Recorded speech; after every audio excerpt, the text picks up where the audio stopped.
Big gaming companies are starting to look a lot like big movie studios. Activision Blizzard's blockbuster franchise is Call of Duty, but its Modern Warfare 3 game topped $1 billion in sales in just 16 days. Now, Activision is hoping for a repeat performance with Call of Duty Black Ops 2 out this November.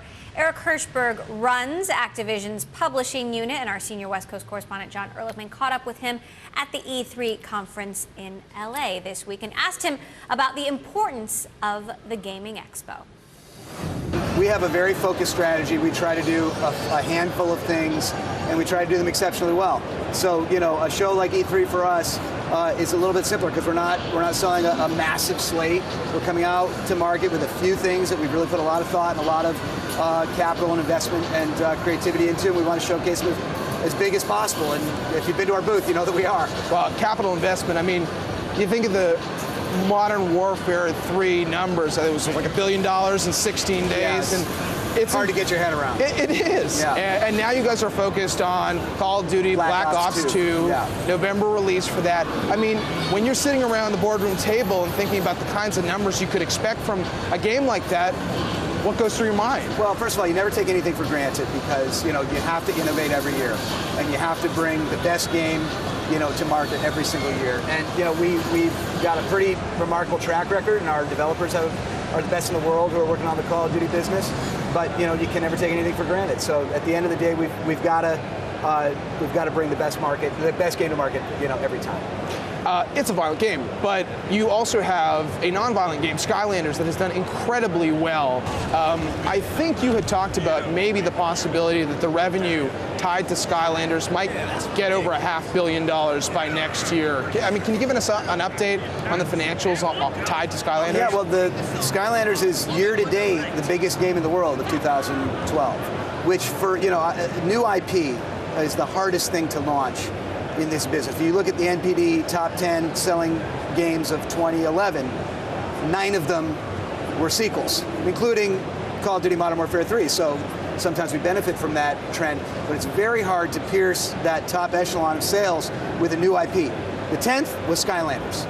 And you know, that is a pretty great achievement for us because it's very hard to launch new IP. And it wasn't just new IP, it was a whole new genre of play. You know, it was a whole new mode of playing with toys coming to life and a collectible toy universe that, you know, we had no way of knowing whether or not it would work because it had never been done before. So obviously here in the middle of 2012 to be the best-selling game in the world is pretty great. So there are a couple of examples of big games. Then there's the whole world of social games, which really isn't the focus. So a few big games in that business as well. Yeah, I think you had said something last year about the valuations in social media companies or social gaming companies being a little bit lofty. We've seen a lot of those stocks sell off more recently. What do you think now? Maybe I should change careers. You know, look, I think there's always a sort of white-hot curiosity about new business models and new industries when they pop up. Of course there is. And sometimes, you know, the perception outpaces the reality. That said, I think there are a handful of companies doing really interesting things in that sector, and I think it's here to stay. I think it's a form of play that people are really embracing in meaningful numbers and with meaningful amounts of time.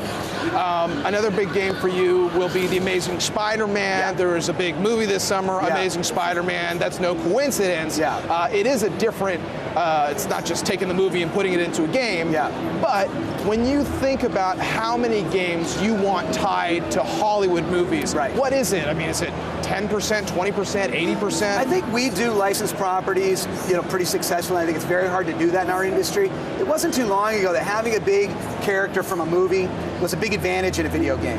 And today what's happened, I think the industry's matured and the creativity has matured in the industry to the point where the mythologies and the characters and the narratives that are born and indigenous to video games are many times more compelling. That said, I think that our developers at Beanox and High Moon Studios are doing games like The Amazing Spider-Man and Transformers Fall of Cybertron that are as good as any being done in the industry in that genre. And I think they could be sleeper hits. The Beanox game for Amazing Spider-Man you brought up is a great game. The Transformers game, if you haven't seen it, it's getting a lot of buzz. People are saying, like, you know, this one could sneak up on you. This looks pretty great. And High Moon Studios has done a great job with that one as well. All right, we'll check it out. You're an LA-based company. Yes. You know Hollywood well. Yeah, I wonder if a company like Activision feels like at some point combining with one of the studios would make sense when it seems like the businesses in a lot of ways are parallel? There's obviously a lot of crossover. I mean, entertainment is entertainment, and we're obviously all competing for the same leisure time and leisure dollar. At the same time, interactive entertainment is a very different form of entertainment. It gets compared to movies all the time. It has some things in common with movies. It also has some things in common with sports leagues and other forms of entertainment that are more far-flung from Hollywood. So I think that I understand the comparison because they both take place on a big screen. They're both very high production value, but it's a very different art form. It's a very different form of entertainment.